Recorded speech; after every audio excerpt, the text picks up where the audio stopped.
कहानी शुरू होती है 1987 के अमेरिका शहर से, जहां में इस कहानी के मेन कैरेक्टर जॉर्डन बेलफोर्ड को दिखाया जाता है। जॉर्डन एक मिडिल क्लास फैमिली से है और वो वॉल स्ट्रीट में एक स्टॉक ब्रोकर का काम किया करता है। यहाँ उसे अपनी कंपनी की तरफ से लोगों से बात करके उन्हें शेयर बेचना होता है। वहीं इस कंपनी में जॉर्डन का बॉस नशे का आदी था। वो बहुत ही ज्यादा नशा किया करता है, यहाँ तक कि वो जॉर्डन को अपने जैसे बनने को कहता है। वो बोलता है कि तुम कस्टमर को नहीं बल्कि खुद को अमीर बनाने के लिए काम करो भाई। ऑन पेपर हमेशा दिखेगा तुम कस्टमर को अमीर बना रहे हो, लेकिन असल में हमेशा खुद के लिए ही काम करो। अब ऐसे ही जॉर्डन की लाइफ काफी अच्छी चल रही थी, लेकिन 1987 के 19 अक्टूबर में उसे अपनी जॉब खोनी पड़ती है। इस दिन अचानक से पूरे वर्ल्ड के स्टॉक मार्केट में रिसेशन आ जाता है, जिसकी वजह से काफी कंपनी को बहुत नुकसान झेलना पड़ता है और बहुत से लोग अपनी जॉब तक खो देते हैं। और इसी दिन को स्टॉक मार्केट में ब्लैक फ्राइडे के नाम से जाना जाता है। अब जॉर्डन अपनी जॉब खो देता है और हताश होकर अपने घर पर बैठ जाता है और अब वो किसी भी काम को करने के लिए तैयार हो जाता है। अब एक दिन सुबह वो पेपर पर ब्रोकर कंपनी का ऐड देखता है। उधर उन लोगों को कुछ लोगों की जरूरत थी और अब तक जॉर्डन ने सिर्फ स्टॉक ब्रोकर का काम किया था, इसलिए वो अगली सुबह उस कंपनी में इंटरव्यू देने चला जाता है। अब इंटरव्यू देते टाइम जॉर्डन को पता चलता है कि ये एक फेक ब्रोकर कंपनी है और यहाँ के सभी एम्प्लॉय का काम है कि कस्टमर को फोन पे झूठ बोल के उनके सारे पैसों को ऐंठना और फिर ये सारे पैसों को एक छोटे मोटे कंपनी में इन्वेस्ट कर देते हैं लोग, जिससे उनके कस्टमर का नुकसान होने के बाद भी उन्हें काफी बड़ा कमीशन मिल जाता है। और इस काम के लिए इन सभी को 50% कमीशन दिया जाता है, लेकिन जॉर्डन पहले जिस कंपनी में काम करता था वहाँ सिर्फ उसे 1% मिलता था। इतना ज्यादा कमीशन सुन के जॉर्डन के तो होश उड़ जाते हैं, कहता है मैं कर लूंगा भाई। और जैसा कि जॉर्डन का पहले से एक बड़े कंपनी में काम करने का एक्सपीरियंस था, तो वो ये काम काफी अच्छे से कर सकता था। फिर हम देखते हैं कि वो सारे कस्टमर को फोन करके बहुत उन्हें बेवकूफ बनाने लगता है और इसी तरह अपने चालाक चतुर बातों से वो कस्टमर को ऐसे ऐसे कंपनी के शेयर बेचता है जो बहुत ही छोटे थे और उनका लगभग कोई अस्तित्व था ही नहीं। और इसी तरह अपने काम के पहले दिन वो कस्टमर को फोन करके उसे 4000 का शेयर बेच देता है, यानी डॉलर का, जिससे वो अपने 50% कमीशन के हिसाब से $2000 कमाता है। अब उसकी असाधारण बात बोलने की क्षमता से कंपनी बहुत ज्यादा पैसा कमाने लगी थी और ये काम करके जॉर्डन काफी समय के अंदर काफी पैसों का मालिक बन जाता है। कुछ दिन बाद ही वो एक महंगी स्पोर्ट्स कार खरीद लेता है। अब कुछ दिन बाद वो अपने उस गाड़ी को लेकर पास ही के एक रेस्टोरेंट में खाना खाने जाता है। तभी उससे मिलने डोनी एजोफ नाम का एक आदमी आता है। वो बच्चों के लिए एक फर्नीचर बनाने वाली कंपनी में काम किया करता है। वो जॉर्डन के गाड़ी की तारीफ करके उससे बोलता है तुम क्या करते हो और किस तरह तुमने इतने कम समय में ये पैसे कमाए और गाड़ी खरीदी। तब जॉर्डन उसे बताता है कि वो स्टॉक ब्रोकर का काम करता है, लेकिन डोनी किसी भी तरह इस बात पे विश्वास नहीं करता है। अरे हट, क्या कह रहा है भाई तू, क्योंकि लगभग पूरे वर्ल्ड में ही उस वक्त स्टॉक मार्केट की हालत काफी खराब थी और बहुत से लोग अपनी जॉब खो चुके थे। इसलिए स्टॉक मार्केट में काम करके जॉर्डन के लिए इतनी महंगी गाड़ी खरीदना तो पॉसिबल था ही नहीं। तब जॉर्डन हंसते हंसते बोलता है अच्छा ये काम करके तुम कितना कमा लेते हो ये बताओ। तो जॉर्डन बोलता है मैं एग्जैक्ट नहीं जानता, लेकिन मोटे तौर पर पिछले महीने मैंने $72,000 की इनकम की है।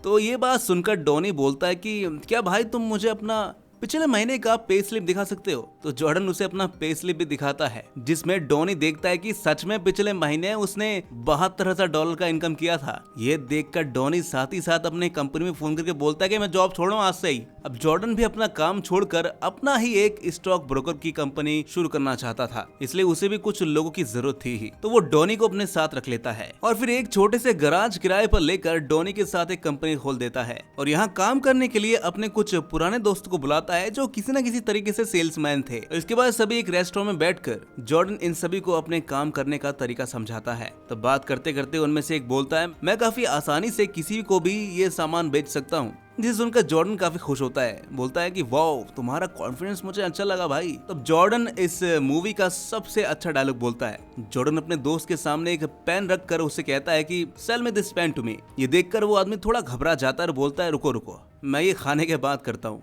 तब जॉर्डन समझ जाता है कि वो बहाना कर रहा है और वो किसी भी तरह ये कर नहीं सकता। तब वो अपने दूसरे दोस्त ब्रैड को बोलता है चलो ठीक है तुम ये करके दिखाओ मुझे। तब ब्रैड उससे वो पेन लेके बोलता है क्या मैं कागज पर तुम्हारा ऑटोग्राफ ले सकता हूँ। तब जॉर्डन बोलता है कि मेरे पास तो कोई पेन है ही नहीं। तब ब्रैड उसके सामने वो पेन रख के बोलता है एग्जैक्टली सप्लाई एंड डिमांड। इसका मतलब है अगर हमें किसी को भी सामान बेचना है तो हमें उसे बताना होगा कि उसे इसकी जरूरत है। अब इसके कुछ दिनों बाद जॉर्डन इन सभी को लेकर अपना एक कंपनी खोलता है जिसका नाम था स्ट्रैटन ओकमोंट। और ये सब जिस तरीके से यहाँ पर काम करते थे उसका नाम था पंप एंड डंप, यानी कि पहले वो कस्टमर्स को बड़े बड़े कंपनी में स्टॉक खरीदने के लिए बोलते थे, जिससे सभी को लगे कि हाँ इतना बड़ा कंपनी है तो शायद ये रियली होंगे।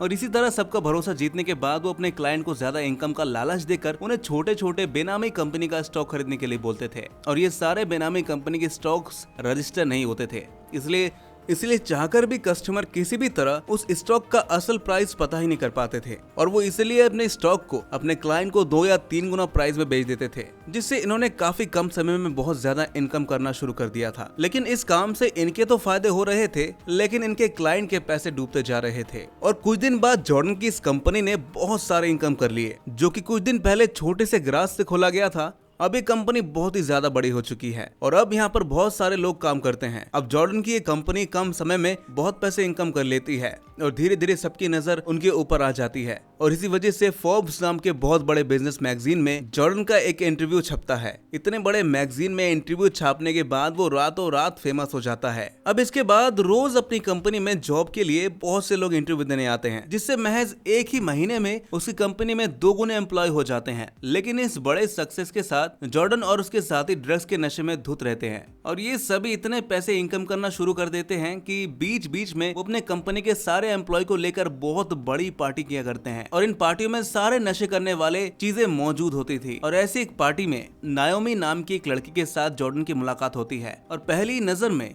नायोमी को जॉर्डन काफी अच्छा लगता है, इसलिए वो दोनों बीच बीच में मिलते रहते थे। अब ऐसे ही कुछ दिनों तक आपस में मिलने जुलने के बाद वो दोनों एक दूसरे के काफी करीब आ जाते हैं। पर कुछ दिन बाद जॉर्डन की बीवी को इस बारे में पता चल जाता है, जिसके बाद उन दोनों का डिवोर्स हो जाता है। अब रोज के रोज जॉर्डन की इनकम बढ़ती जा रही थी, जिसमें से ज्यादातर पैसे ब्लैक होते थे और वैसे भी लोग जिस तरह अपने कस्टमर को झूठ बोल के पैसे कमाते थे वो पूरी तरह से नाजायज था। अब इससे कुछ दिनों बाद जॉर्डन नायोमी से शादी कर लेता है और अपनी शादी में बहुत से पैसे खर्च करता है और इसी के साथ वो नायोमी को एक बहुत महंगी यार्ड भी गिफ्ट करता है। वो अपने रहने के लिए एक बहुत बड़ा घर भी लेता है और ऐसी ही शादी के बाद उन दोनों की लाइफ काफी अच्छे से बीत रही होती है और शादी के बाद उन दोनों की एक छोटी सी बेटी भी होती है। लेकिन अपने शादी के 18 महीने बाद जॉर्डन के इस नशे की वजह से उन दोनों के बीच झगड़ा होने लगता है और इन सभी के बीच एक दिन जॉर्डन 3 घंटे में $22 मिलियन का इनकम कर लेता है, जिसके साथ ही उसकी एक कंपनी FBI के नजरों में आ जाती है और अब FBI उसकी कंपनी के ऊपर तरह तरह से जांच पड़ताल करना शुरू कर देता है। और इसलिए एक दिन वो FBI ऑफिसर जॉर्डन के साथ उसकी कंपनी के बारे में बात करने आते हैं, लेकिन जॉर्डन उनसे अच्छे से बात करता है।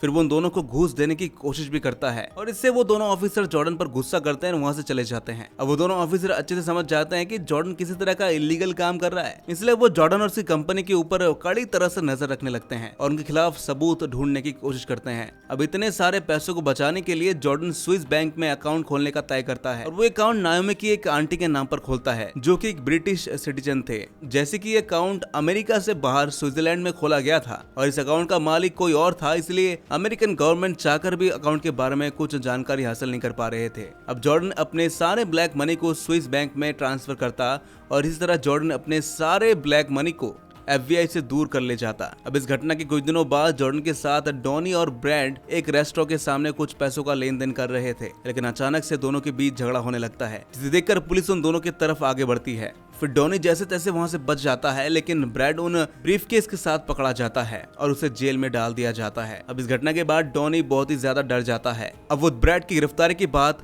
जॉर्डन से छुपाने की कोशिश करता है, इसलिए वो जॉर्डन को कुछ ड्रग्स की गोलियां देता है और फिर दोनों मिलकर जॉर्डन के घर पर बैठकर ड्रग्स लेना शुरू करते हैं। लेकिन तभी जॉर्डन का प्राइवेट इन्वेस्टिगेटर उससे फोन करके बोलता है कि मैं तुम्हें कुछ जरूरी बात बताने वाला हूँ। FBI तुम्हारे सारे फोनों को टैप कर रहे हैं और तुम घर पर हो, इसलिए तुम घर से निकलकर किसी PCO से कॉल करो मुझे। और जॉर्डन बिल्कुल वैसा ही करता है। वो घर से बाहर निकलकर एक PCO से कॉल करता है उसे। तब वो इन्वेस्टिगेटर बोलता है कि आज सुबह एक शॉपिंग मॉल के सामने से तुम्हारे दोस्त ब्रैड को गिरफ्तार कर लिया गया है, पता है तुम्हें क्या इसके बारे में? जिसके बाद वो जॉर्डन को गुस्से से बोलता है, तुम्हारे पास जो FBI के ऑफिसर्स आए थे, तुमने उन्हें घूस देने की कोशिश क्यों की भाई?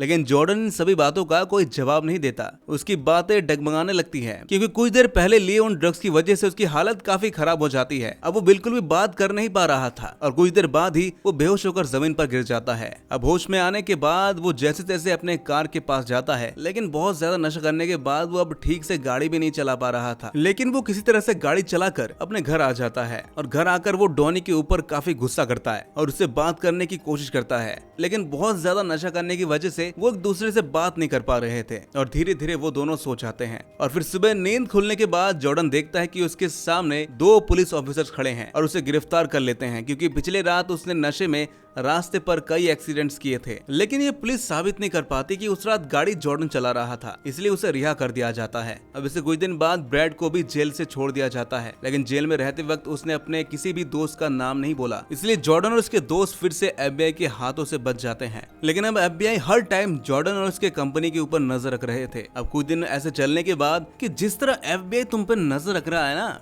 तुम जल्द से जल्द पकड़े जाने वाले हो, इसलिए तुम पहले से ही उनके पास सरेंडर कर दो भाई, जिससे मैं तुम्हें काफी जल्दी से जेल से बाहर निकाल सकूंगा। ये सब सुनकर वो उसकी बात पर राजी हो जाता है, इसलिए अगली सुबह वो इस्तीफा देने के लिए अपने ऑफिस पर पहुंच जाता है। फिर वो अपने सारे एम्प्लॉयज के सामने भाषण देने लगता है और बोलता है कि किस तरह उसने ये कंपनी स्टार्ट करी और कैसे उसने अपने छोटे से कंपनी को इतना बड़ा बनाया। जॉर्डन की कंपनी छोड़ने की वजह से उसका और उसके सारे दोस्तों का मन काफी खराब हो जाता है और धीरे धीरे सबकी आंखों से आंसू आने लगे थे। लेकिन कुछ टाइम एक भाषण देने के बाद जॉर्डन अचानक से तय कर लेता है कि वो ये कंपनी छोड़कर कहीं नहीं जाएगा, वो लास्ट ब्रेथ तक यहीं काम करेगा। और इसके ये बोलने के बाद सभी बहुत ही खुश हो जाते हैं। अब जॉर्डन इस कंपनी में रहने की खुशी में फिर से अपने सारे एम्प्लॉयज को एक काफी बड़े पार्टी में इनवाइट करता है। जेल से छूटने के बाद वो अपने दोस्त ब्रैड को भी यहाँ पर बुला के लाता है।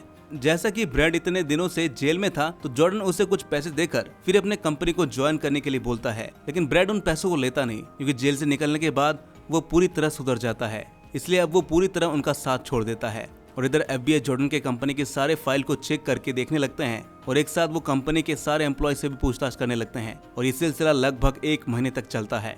लेकिन कोई भी जॉर्डन के खिलाफ कुछ बोल नहीं पा रहा था, जिससे FBI जॉर्डन और कंपनी के खिलाफ कोई सबूत जुटा नहीं पा रहे थे। और अब जॉर्डन अपने मन में सोचता है कि पुलिस उसे चाहकर भी कभी अरेस्ट नहीं कर पाएगी। लेकिन तभी अचानक से उसे पता चलता है कि नाओमी की आंटी की मौत हो चुकी है। ये सुनकर जॉर्डन काफी टेंशन में पड़ जाता है। फिर वो जल्दी से स्विस बैंक में फोन करता है और वहाँ जॉर्डन को बताया जाता है कि अगर तुम पैसों को वापस पाना चाहते हो तो कल के कल ही बैंक में चले आओ। इसलिए वो जल्दी से जल्दी याट लेकर समुद्र के रास्ते निकल जाता है।